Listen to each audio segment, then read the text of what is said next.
कहानी की शुरुआत में हम टैटू शॉप को देखते हैं, जहाँ पर एक ओल्ड टैटू आर्टिस्ट होता है और वो एक गैंगस्टर के शरीर पे टैटू बना रहा होता है। जहाँ वो ऐसे ही काम करते हुए गैंगस्टर से कहता है कि ये टैटू किसी भी इंसान के नेचर को दर्शाती है कि आप किसान है या फिर कोई गैंगस्टर। पर ये बात सुनकर गैंगस्टर को गुस्सा आ जाता है और वो उससे कहता है कि तुम मेरे ऐसे इंसल्ट नहीं कर सकते। अब इसके बाद उस गैंगस्टर का साथी एक लिफाफा लेके आता है और कहता है कि ये तुम्हारे लिए ही आया है। और जब वो उस लिफाफे को खोलते हैं तो उसके अंदर उन्हें काली रेत मिलती है, जो देखकर तो वो टैटू आर्टिस्ट पूरा परेशान हो जाता है और कहता है कि सालों पहले तुम्हारे जैसे कुछ लोग आए थे यहाँ पे, जो कि अपने आप को बहुत ही बड़े गैंगस्टर समझते थे। पर एक दिन जब वो लोग यहाँ पे आए थे तो उन लोगों के पास भी ऐसे ही लिफाफे में काली रेत आई थी और उसे खोलने के कुछ देर बाद ही यहाँ पर एक शैडो निंजा आया जिसने सभी को मार दिया। अब उस बुड्ढे की बात सुनकर वो कहते हैं कि कितना डरता है तू, पर वह बूढ़ा आदमी अपने सीने पे बने निशान को दिखाता है जिसमें एक शैडो निंजा भी बना हुआ था। ये देखकर वे दोनों गैंगस्टर उसका मजाक बनाने लगते हैं, लेकिन तभी अचानक एक गैंगस्टर का सर कट जाता है, जो देखकर बाकी सभी लोग तो बहुत डर जाते हैं और इधर उधर बंदूक को ताने देखने लगते हैं। लेकिन तभी वहाँ पे एक वायर आती है जो कि एक आदमी को खींचते हुए ऊपर ले जाती है। ये देखकर बाकी सभी लोग उसकी ओर गोली चलाने लगते हैं, लेकिन तभी वो बंदा अचानक से नीचे आता है और उसके टुकड़े टुकड़े हो जाते हैं। अब बाकी लोग घबराहट में इधर उधर गोलियां चलाने लगते हैं, पर वो खतरनाक निंजा बिना किसी को दिखाई दिए सबको मार देता है। और अंत में बचता है लीडर, जो कि कहता है कि मेरे सामने आओ, मैं तुम्हें बेशुमार पैसा दूंगा। तभी हम उस शैडो निंजा की पहली झलक देखते हैं, जो कि उस लीडर को भी मार देता है। और ये निंजा दोस्तों जापान के सबसे बड़े क्लैन उजुन का होता है। इसी के साथ दोस्तों हम उजुन क्लैन के बारे में जानते हैं कि उजुन क्लैन जापान का सबसे खतरनाक क्लैन है और यहाँ के हेड का नाम है उजुलू। और ये लोग दुनिया से आए छोटे छोटे बच्चों को कड़ी मेहनत के साथ निंजा बनाते हैं और साथ ही इनके बड़े बड़े लोगों के साथ कांटेक्ट भी होते हैं। और अगर कोई चाहे तो इन्हें 100 किलो सोना देके किसी का भी मर्डर करवा सकता है। साथ ही दोस्तों इस क्लैन के जितने भी लोग होते हैं सभी शैडो निंजा होते हैं, यानी कि वो लोग अपना काम डार्क में यानी अंधेरे में किया करते थे। इसी बीच हमें पता चलता है कि इलीलोंग ने जापान के प्राइम मिनिस्टर और रशिया के प्रेसिडेंट को मारा है। अब हम अगले दिन का सीन देखते हैं, जहाँ उजुलू एक राइजू नाम के छोटे बच्चे को बुलाता है। दरअसल ये बच्चा दोस्तों अनाथ होता है, इसीलिए उजुलू ने इसे अपना लिया और वो उसको कड़ी मेहनत के साथ उसे निंजा बनाना चाहता है। साथ ही उजुलू को ऐसा लगता है कि राइजू उसके बाद यहाँ का कार्यभार संभालेगा, इसीलिए उजुलू उसे निंजा बनाने के लिए बहुत ही ज्यादा मेहनत कराता है। और अगर राइजू से कोई गलती हो जाती थी तो उसे बहुत ही कड़ी सजा दी जाती थी। अब उजुलू से कहता है कि निंजा को बिना किसी आवाज के चलना चाहिए, तो वो राइजू को चलना सिखाता है। लेकिन अभी फिलहाल राइजू को ठीक से चलना नहीं आता और उसके पैरों से आवाज आ जाती है, जिसकी सजा के तौर पर उजुलू उसके पैरों में बहुत मारता है, जिसमें राइजू को इतना ज्यादा दर्द होता है कि वो रात में ठीक से सो भी नहीं पाता। और राइजू की एक दोस्त होती है जिसका नाम किरिको होता है और वह हमेशा आके उसके पैरों में मरहम लगा जाती है। और किरिको भी दोस्तों एक शैडो निंजा होती है, लेकिन उजुलू के अनुसार निंजा के अंदर किसी प्रकार के इमोशन नहीं होना चाहिए। और किरिको तो दोस्तों दूसरे ख्यालात की होती है और उसके लिए किसी को मारना बिल्कुल भी अच्छा नहीं लगता। और यहाँ पर दोस्तों राइजू के साथ साथ सभी निंजाओं को तलवारबाजी सिखाई जाती है, जिसमें उन्हें लड़ाई के पहले उनकी आंखों के सामने पट्टी बांधी जाती है। और राइजू दोस्तों अपने काम में बहुत ही ज्यादा अच्छा था और वो हर लड़ाई में अपने नए नए हथकंडों के साथ जीत जाता। इसी के साथ दोस्तों वो लोग डिनर कर रहे होते हैं कि तभी उजुलू ने कहता है कि निंजा को अपने हर एक बॉडी पार्ट पे कंट्रोल रखना चाहिए ताकि सही समय आने पर वो उसका सही से उपयोग कर सके। अब ऐसे ही दोस्तों कई साल बीत जाते हैं और हम देखते हैं कि राइजू अब बड़ा हो चुका है और वह अपनी पुरानी बातों को याद करके काफी खुश हो रहा है। जिसके बाद हम बर्लिन के एक हेडक्वार्टर को देखते हैं, जहाँ पर निंजाओं के केस की स्टडी की जा रही थी। और यहीं पर हम एक फोरेंसिक रिसर्चर मीका को देखते हैं, जो कि अपने हेड को बता रही होती है कि मैं निंजा के बारे में सब कुछ जानती हूँ और ये सब कुछ मेरे दूसरी कंट्री में रहने वाले फ्रेंड ने बताया है। और उसके अनुसार ये जो पॉलिटिकल मर्डर हुए हैं उन सब में इन्हीं निंजाओं का हाथ है। अब ये सुनकर वो दूसरा एजेंट कहता है कि तुम इसके बारे में और भी पता लगाओ। और वो मीका को अपने पुराने दोस्त की एक कहानी बताता है कि कुछ साल पहले तक इस केस पे मेरा दोस्त एक काम किया करता था, लेकिन कोई सबूत ना जुटाने के कारण उसे लोग ने पागल कहा, जिसके बाद उसे नौकरी से भी निकाल दिया गया। और एक दिन फिर अचानक उसका मर्डर भी हो गया और उसका मर्डर करने वाले और कोई नहीं बल्कि वही निंजा थे। अब वो ये बात बता के मीका को बेस्ट ऑफ लक बोलता है। जिसके बाद हम राइजू को देखते हैं, जो कि खुद बर्लिन शहर आया होता है और वो एक कमरे में रह के अपनी रोज की दिनचर्या किया करता था। अब ऐसे ही एक दिन वो कपड़े धोने के लिए जाता है, जहाँ उसकी मुलाकात एक लड़की से होती है, जिसके चाल डाल देखते ही वो समझ जाते हैं कि ये भी निंजा है और दोनों में वहाँ पे फाइट होने लगती है। पर राइजू उस लड़की पे भारी पड़ता है और वो उसे वॉशिंग मशीन में डाल के जान से मार देता है। इधर मीका उसी एजेंट की वाइफ से मिलने के लिए गई होती है और वो उससे पूछती है कि उनका मर्डर कैसे हुआ। तो उस एजेंट की वाइफ बताती है कि मेरे हस्बैंड बहुत ही अच्छे थे, लेकिन जब उन्हें निंजाओं के बारे में सब कुछ अच्छे से पता चला तो उन्होंने डर के मारे घर के चारों ओर बड़ी बड़ी लाइट लगवा दी और वह हमेशा उजाले में ही रहते थे। और इन्हें इस बात का डर था कि अगर वो गलती से भी अंधेरे में गए तो वो निंजा उन्हें मार देंगे। और इसके बाद भी जिस दिन उनका मर्डर हुआ उस दिन सभी लाइटें अपने आप ही बंद हो गई और फिर वो मारे गए।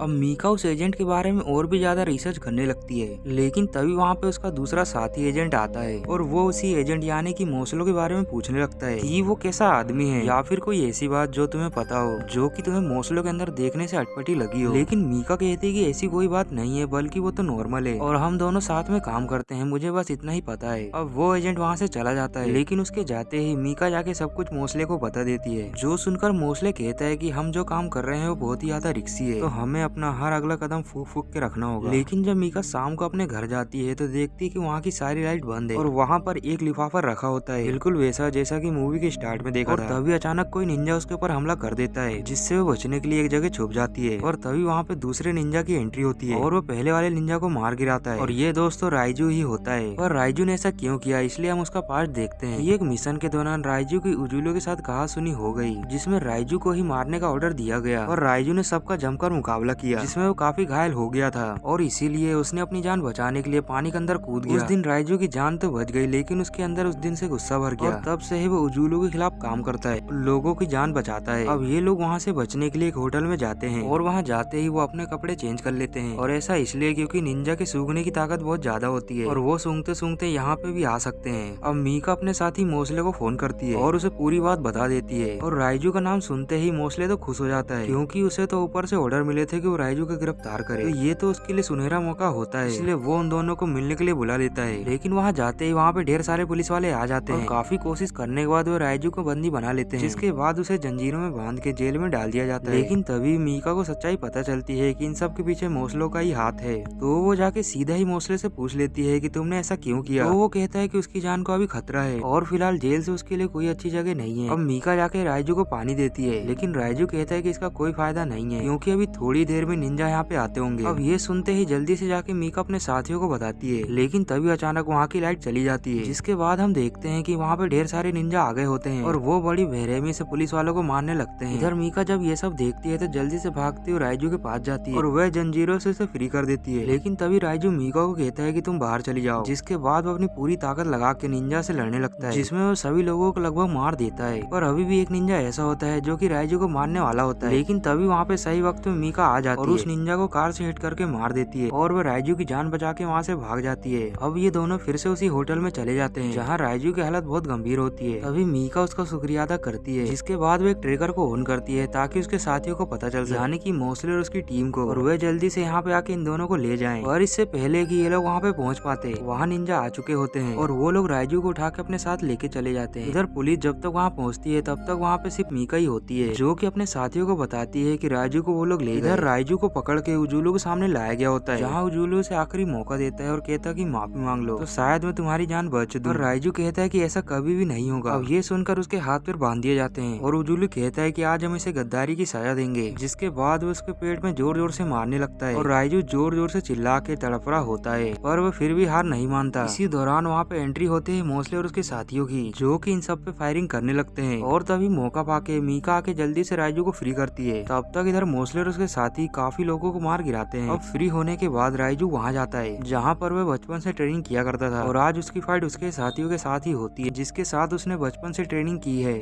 अब इन सभी के बीच एक घमासान लड़ाई शुरू होती है, जहाँ राइजू अपना फुल जोर लगा रहा होता है और वह बिल्कुल गाजर मूली की तरह सबको काट रहा होता है, और आखिरकार इतनी जी जान लगाने के बाद वो सबको मार गिराता है। लेकिन अब उसका मुकाबला मास्टर से होता है, और ये मुकाबला वहीं पे होता है जहाँ पर दोस्तों उजुलू राइजू को बचपन में चलने के लिए कहता था, और वो भी बिना आवाज किए। अब ये दोनों घमासान लड़ाई लड़ने लगते हैं, और जैसा की उजुलू गुरु है तो वो पहले राइजू के ऊपर काफी भारी पड़ता है, क्योंकि उसके हथकंडे काफी अलग थे। और तभी वहाँ पे अचानक मीका आ जाती है, लेकिन उसे भी उजुलू मार गिराता है, और ये देखकर तो राइजू का दिमाग घूम जाता है और वो एक बड़ी सी तलवार से उजुलू के टुकड़े टुकड़े कर देता है, जिससे फाइनली उजुलू मारा जाता है। लेकिन अच्छी बात तो ये होती है कि मीका अभी भी जिंदा होती है, और राइजू उसे जल्दी से हॉस्पिटल लेके जाता है, और वहाँ तो वो ठीक हो ही जाएगी। और इसी के साथ दोस्तों इस कहानी का दी एंड भी हो जाता है। आई होप कि दोस्तों आपको कहानी पसंद आई होगी। तो मिलते हैं अगली वीडियो में, तब तक के लिए बाय बाय।